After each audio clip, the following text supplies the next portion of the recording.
Welcome back to this week's episode of the Lady Landlords podcast. I am your host, Becky Nova, and today I'm going to be sharing with you 4 rules that every successful real estate investor needs to follow. Now, there are so many trends that we get to see within real estate and as people are growing and scaling their portfolio that I wanted to compile a list to help you be able to understand just some basic ground rules of how this game is played. Now, to me, real estate investing is just that.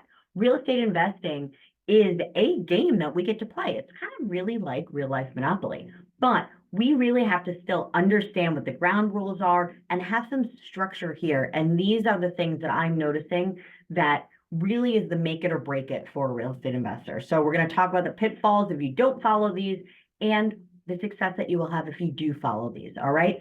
So one of the very first rules that we need to make sure that we are following when it comes to being successful real estate investors is to think about reverse engineering the plan that you need in real estate investing. What I mean by that is I feel like right now, especially with this influencer category just completely exploding between Instagram and TikTok, is that there are all of these kind of untested, unproven strategies within real estate. And unfortunately, they're very much the gimmicky, get rich quick, overnight type strategies. And honestly, they are not for really anyone. And we really don't know what the long lasting impact is going to be on a lot of those portfolios. But what I want to encourage you to do is not to go chase what somebody else is doing, but to really think about what it is that brought you to real estate investing. What is it that you specifically are looking to be able to do? And really work your way back and match the strategy that's going to fit best with that. Okay.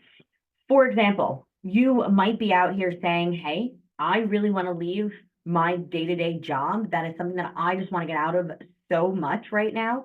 So that's going to be a very different plan than somebody that says, hey, I don't actually really need money right now. I want money when I'm going to retire in 30 years. Those are going to be 2 different strategies, right? And if you end up following somebody else that was looking for success, maybe they still were successful, but what success means to them is different than what it means to you. Oh, well, that's not really going to turn out very well. Okay. That's not going to help you reach your goals. So in order to follow this first rule here of reverse engineering your specific plan, you really just want to think about what are you really looking for? What do you want to get out of this? Because until you understand what your end goal is, you're not going to be able to actually get there yourself. Okay, so that's rule number 1. Rule number 2 for being a successful real estate investor is to not just blindly follow other people's information. What I mean by this is we see this all the time in either catchy headlines, in people that are probably advertising. I feel like I see that a lot more in that world too, with either saying like what a price point is. Oh, motivated seller, you can really pick up this place for, pennies on the dollar here. When it's going to be worth just, 150,000 times as much as that.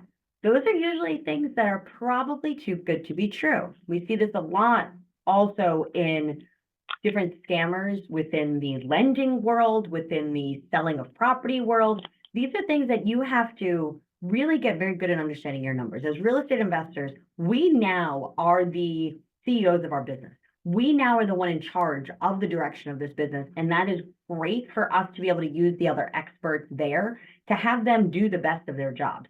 But we, at the end of the day, are the ones that are responsible for all of the decisions. So we are not to just take and accept information that people give us. We really want to understand and also do a double check to make sure that those things are right. For example, if we go into and then purchase a deal and then say, oh, but the wholesaler told me that the ARV was going to be this extravagant number, and all of a sudden you find out that it's not, and the comps really never supported that, it was really just kind of a sales tactic here. Well, the person you need to blame the most is yourself, right? Because if you don't know your local market, if you don't understand your comps, if you don't understand your sale price, if you don't understand what that after repair value, ARV, is going to be in the property, honestly, you really should not be buying it. Okay. Those are things that we need to understand, that the experts are the experts in their space, but we are the ones that have to vet them. We're the ones that still have to double check those numbers. We are still the person that has to make those decisions because that is our money. This is our future on the line. So it is incredibly important. Our rule number 2 here is to really make sure that not only do we understand our numbers, but we are also checking other people's numbers and really getting a great understanding of what those numbers are telling us. And how does that now fit into rule number 1? How does this actually fit into my plan, the thing that I'm looking to accomplish? All those things need to go together. Okay. Rule number 3 is going to be in a very similar vein here. This is something that you want to always assume the worst. We really want to make sure to be conservative with our numbers. We don't want to say, oh, well, just everything absolutely goes perfect. Then look, I'll make this tiny sliver, right? Because then, as happens in life, things go wrong, things happen. So we really want to make sure that we have a little bit more meat on that bone for all those things. It is very important to be conservative in this space. Listen, if you're a person sitting out there being like, listen, this really is monopolies for me. I have a trust fund. Money is no object. It does not matter if I lose everything that I got. Cool. Okay. Go ahead and you can make very different decisions. But that's not most of us. This is us really playing with our money, needing to make these decisions. So be conservative. Really make sure that there is enough space for various problems, for various issues, because every single real estate deal that I've had, now I have 16 different units. Every single time I've bought something, there's been a completely different, unique situation that has needed to be cleared up. And that's either something that ended up costing me money, or that's something that cost me time. Time is money. So assume the worst in your planning, right?